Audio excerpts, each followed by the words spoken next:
तो दोस्तों फिर से स्वागत है आपका एक नई कहानी में। उम्मीद है आप लोगों को कहानी पसंद आएगी।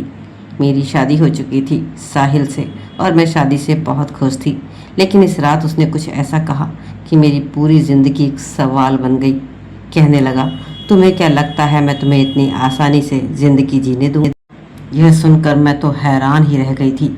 मुझे तो लगा था कि शादी के बाद मैं अपनी ज़िंदगी अपने हिसाब से जीऊँगी, लेकिन उसे क्या पता था कि साहिल को पाने के लिए मैंने कितनी बड़ी चाल चली थी।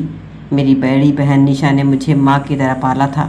हम दोनों में 6 साल का अंतर था और मैं उसे बहुत प्यार करती थी। लेकिन जब घर में उसकी शादी की बात चली और उसका रिश्ता आया तो मुझे आज पहली बार उससे जलन हुई थी। साहिल बहुत अच्छा दिखता था, समझदार था और सबसे बड़ी बात वह निशा से सच्ची मोहब्बत करता था। उनकी सगाई हो गई और 2 महीने बाद शादी भी तय हो गई। अब साहिल हमारे घर आने जाने लगा था। निशा और साहिल के फ़ोन पर भी बातें होने लगी थी। एक दिन मैंने पूछा, दीदी क्या तुम साहिल से बहुत मोहब्बत करती हो? उसने मुस्कुरा कर कहा, हाँ, और वो भी मुझसे मोहब्बत करता है। उसकी ये बात मेरे दिल में चुभ गई क्योंकि मैं चाहती थी कि साहिल मुझे चुने। मैं धीरे धीरे उसके बारे में सोचने लगी और मेरी ये चाहत जुनून बनती चली गई। एक दिन वह दोनों कॉफ़ी पीने जाने वाले थे, लेकिन मैंने भी साथ चलने की ज़िद की। माँ ने मुझे समझाया कि उन दोनों को अकेले समय दो, लेकिन मैं नहीं मानी। कुछ दिनों बाद साहिल फिर दीदी को लेने आने वाला था। उस दिन मेरे मम्मी पापा 2 दिन के लिए मामा के घर चले गए थे। दीदी साहिल का इंतज़ार कर रही थी। तब उसकी दोस्त रानी की माँ का फ़ोन आया। रानी का एक्सीडेंट हो गया था और उसकी हालत बहुत गंभीर थी। दीदी तुरंत अस्पताल चली गई। जाते ही उसने मुझसे कहा, खुशबू, अगर साहिल आए तो उसे बता देना कि मैं रानी से मिलने गई हूँ। मैं घर पर अकेली रह गई और मन ही मन चाहने लगी कि साहिल आज जरूर आए। थोड़ी देर बाद दरवाजे की घंटी बजी। मैंने दरवाज़ा खोला तो सामने साहिल खड़ा था। उसके हाथ में गुलाब के फूल थे। उसने पूछा, निशा कहाँ है? मैंने झूठ बोल दिया कि वो अंदर है और नहा रही है। मैं साहिल को अंदर बिठाने लगी और तभी मेरे मन में एक बहुत ही शातिर विचार आया। मैंने निशा के कपड़े पहने और उसका पसंदीदा परफ्यूम लगा लिया और चेहरा ढककर फिर कमरे में जाकर साहिल के सामने खड़ी हो गई। वह मुझे दीदी समझ रहा था और मेरे बदले हुए व्यवहार से हैरान था। मैंने उसकी गलतफहमी का फ़ायदा उठाया। तभी अचानक से बिजली चली गई और कमरे में अंधेरा हो गया। साहिल भी मुझे दीदी समझकर भावनाओं में बह गया और कुछ देर बाद जब माहौल शांत हुआ तो उसने कहा, निशा, मैं तुमसे बहुत प्यार करता हूँ और शादी के बाद तुम्हें हमेशा खुश रखूँगा। उसकी बात सुनकर मुझे खुशी की जगह जलन होने लगी क्योंकि वह हर बात मेरी बहन के लिए कह रहा था। तभी बिजली वापस आ गई और मेरा चेहरा साहिल को दिख गया। उसने देखा तो एकदम से वो हैरान हो गया। उसका चेहरा सफ़ेद पड़ गया। वो पीछे हटते हुए बोला, खुशबू, तुम यहाँ क्या कर रही हो? मैंने उसे रोकने की कोशिश की और कहा, साहिल, जो हो गया उसे भूल जाओ। मैं तुमसे प्यार करती हूँ। तुम निशा दीदी को छोड़ दो और मुझसे शादी कर लो। लेकिन साहिल ने मेरी बात मानने से साफ इनकार कर दिया। उसने कहा, तुमने मुझे धोखा दिया है और मेरी मोहब्बत के साथ खेला है। मैं तुम्हें कभी स्वीकार नहीं करूँगा। इतना कहकर वो गुस्से में निकल गया। लेकिन मैं हार मानने वाली नहीं थी। मुझे डर था कि अगर साहिल ने दीदी को सब कुछ बता दिया तो मेरा खेल ख़त्म हो जाएगा। इसलिए मैंने अपनी चाल चलने का फ़ैसला कर लिया। मैंने अपनी हालत कुछ ऐसी कर ली जैसे मेरे साथ कुछ अनहोनी हो गई थी। जैसे ही निशा दीदी ने मुझे देखा वो हैरान हो गई और पूछने लगी, तुझे क्या हुआ है? मैंने तुरंत रोना शुरू कर दिया और कहा, साहिल घर आया था। मैंने सोचा था वह तुम्हें लेने आया है, लेकिन उसने मेरे साथ बहुत गलत व्यवहार किया। निशा ये सुनकर सन्न रह गई। उसने पूछा, साहिल ने ऐसा क्यों किया? मैंने कहा, मुझे नहीं पता। मैं तो उसे तुम्हारा मंगेतर समझकर कमरे में ले गई थी, लेकिन उसने मेरी बात का गलत फ़ायदा उठाया। मैं लगातार रो रही और अपनी कहानी का सच साबित करने की कोशिश करती रही। निशा दीदी खुद भी परेशान थी क्योंकि उसके सामने एक तरफ उसकी बहन थी और दूसरी तरफ उसका होने वाला पति। वो समझ ही नहीं पा रही थी कि किस विषय पर विश्वास करे। जब मम्मी पापा को सारी बात पता चली तो घर में हंगामा मच गया। साहिल के पास फ़ोन किया गया और उसे घर पर बुलाया गया, लेकिन उसने एक शब्द न कहा और चुप रहा।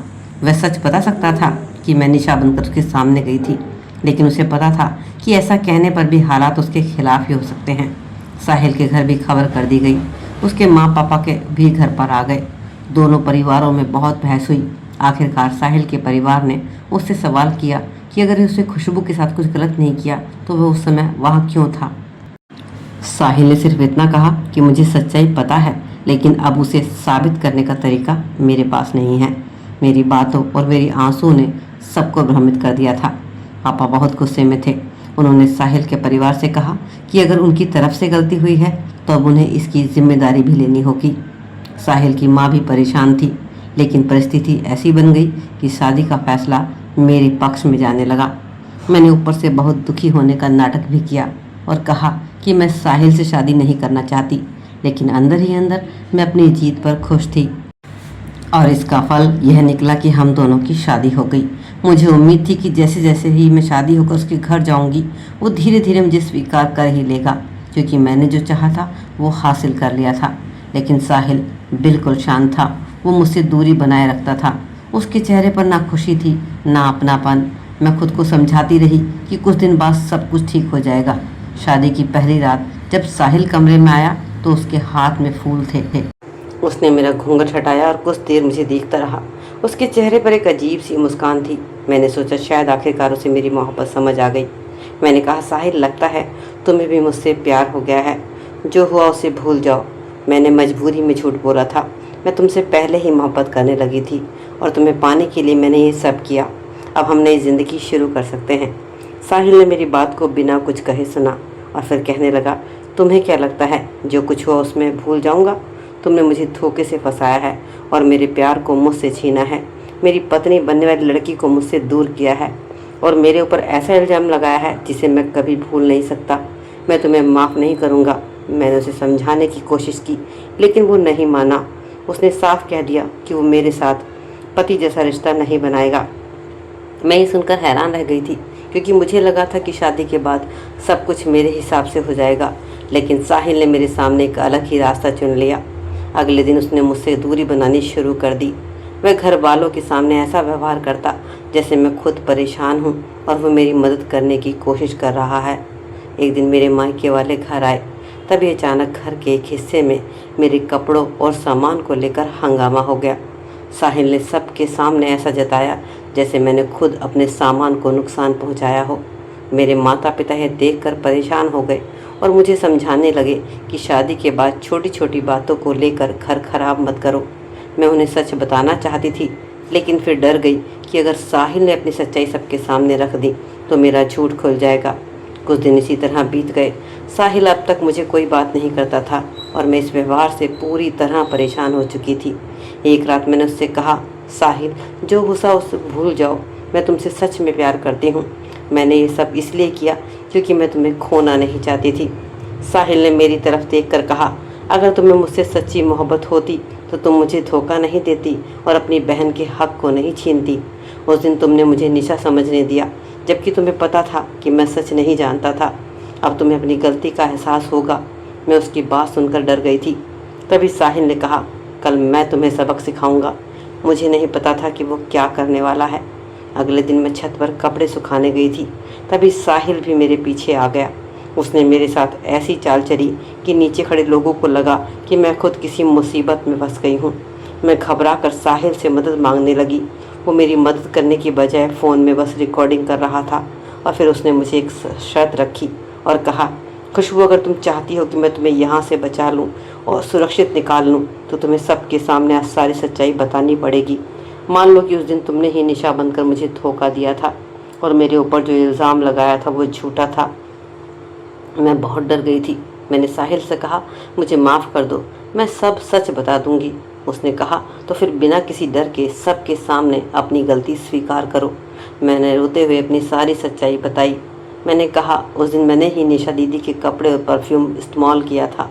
मैं पहले ही दिन से साहिल को पसंद करती थी। मैं चाहती थी उसकी शादी मेरी दीदी से न होकर मुझसे हो जाए। मैं उसे उससे दूर करना चाहती थी। मैंने जानबूझ कर उसकी गलतफहमी का फ़ायदा उठाया था और बाद में खुद को बचाने के लिए उस पर झूठा आरोप लगा दिया था। साहिल ने मेरी पूरी बात रिकॉर्ड कर ली थी और फिर उसने मुझे सुरक्षित नीचे ले आया। लेकिन अब मेरे पास अपनी सच्चाई छिपाने का कोई रास्ता ही नहीं बचा था। उसने वह रिकॉर्डिंग अपने माता पिता और मेरे मम्मी पापा को भी दिखा दी। सब लोग हैरान रह गए। मेरे मम्मी पापा को विश्वास ही नहीं हो रहा था कि मैं अपनी ही बहन के साथ इतना बड़ा धोखा कैसे कर सकती हूँ। निशा तो जैसे ठंडी पड़ गई थी। उसे विश्वास ही नहीं हो रहा था उसकी खुद की बहन उसे धोखा दे सकती है। दीदी की आंखों में आंसू थे। वो साहिल के पास गई, बोली, क्या तुमने मुझे कभी धोखा दिया था? साहिल ने कहा, नहीं निशा, मैंने हमेशा तुमसे ही मोहब्बत की। तुम्हारी बहन ने हमारी ज़िंदगी में गलतफहमी पैदा कर दी थी। निशा ने मेरी तरफ देखा, लेकिन उसके पास मेरे लिए कोई शब्द नहीं थे। उसकी खामोशी ही मेरे लिए सबसे बड़ी सज़ा बन गई। अब सब घर वालों के सामने साहिल ने मुझसे रिश्ता रखने से इनकार भी कर दिया। उसने परिवार के सामने अपनी बात रखी और आखिरकार हमारा रिश्ता भी ख़त्म हो गया। मैं अपने मायके वापस आ गई और एक बार फिर से दीदी और साहिल की शादी कर दी गई। मैं दूर से अपनी बहन की शादी देख रही थी और मन ही मन अपनी गलतियों पर पछता रही थी। मैं दीदी से माफ़ी मांगना चाहती थी, लेकिन वो मेरे पास आई और बोली, खुशबू, तुमने मुझे बहुत दुख दिया है। तुम्हें नहीं पता साहिल से दूर होकर मैंने कितनी तकलीफ़ें झेली। लेकिन जब साहिल ने मुझे पूरी सच्चाई बताई तो मुझे उसके प्यार पर भरोसा हो गया था। मैं उसके सामने कुछ नहीं कह पाई क्योंकि मेरे पास अपनी गलती का कोई जवाब ही नहीं था।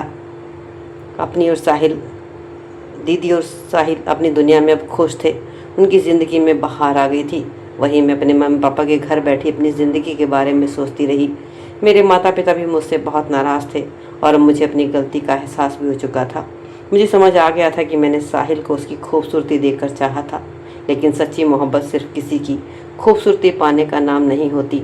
साहिल का दिल पहले से ही दीदी के लिए था और मैंने अपनी चाहत के जुनून में अपनी ही बहन का भरोसा तोड़ दिया था। मैंने साहिल को पाने के लिए झूठ का सहारा लिया, लेकिन झूठ से मिली चीज़ कभी सुकून नहीं देती। अगर मेरी मोहब्बत सच्ची होती तो मैं साहिल की खुशी के बारे में सोचती और दीदी के हक का सम्मान करती। शायद मेरी ज़िंदगी में कभी कोई ऐसा इंसान आता जो मुझे सच्चे दिल से चाहता, लेकिन मैंने जल्दबाजी और गलत फैसलों में अपनी खुशियाँ बर्बाद कर दी। आज मैं एक कहानी आपको इसलिए बता रही हूँ ताकि आप लोगों से इस तरह की गलती ना हो कि आप अपने प्यार को पाने के लिए कोई गलत रास्ता ना अपना लें, क्योंकि किसी इंसान को अपनी मर्जी से हासिल करना मोहब्बत नहीं होती, बल्कि उसकी पसंद और उसके फैसलों का सम्मान करना ही सच्ची मोहब्बत है। आज मेरी दीदी और साहिल अपनी ज़िंदगी में बहुत ज़्यादा खुश हैं और मैं अपनी गलतियों पर पछता रही हूँ और सीख रही हूँ। मेरी सबसे बड़ी गलती यह थी कि मैंने समझ लिया था कि अगर मैं साहिल को किसी भी तरह हासिल कर लूँगी तो वो मेरा हो जाएगा, लेकिन मैं ये भूल गई थी कि इंसान का दिल किसी चाल से नहीं जीता जा सकता। मोहब्बत दिल से होती है और दिल पर किसी का ज़बरदस्ती अधिकार नहीं हो सकता। अब मेरी बस यही इच्छा है कि मेरी दीदी किसी तरीके से मुझे अपने सच्चे दिल से माफ़ कर दे, ताकि मैं अपने दिमाग और दिल से पवित्र हो जाऊं और एक नई ज़िंदगी की शुरुआत कर सकूं और एक अच्छा इंसान बन जाऊं। लेकिन एक राय मैं आपसे भी लेना चाहती हूं।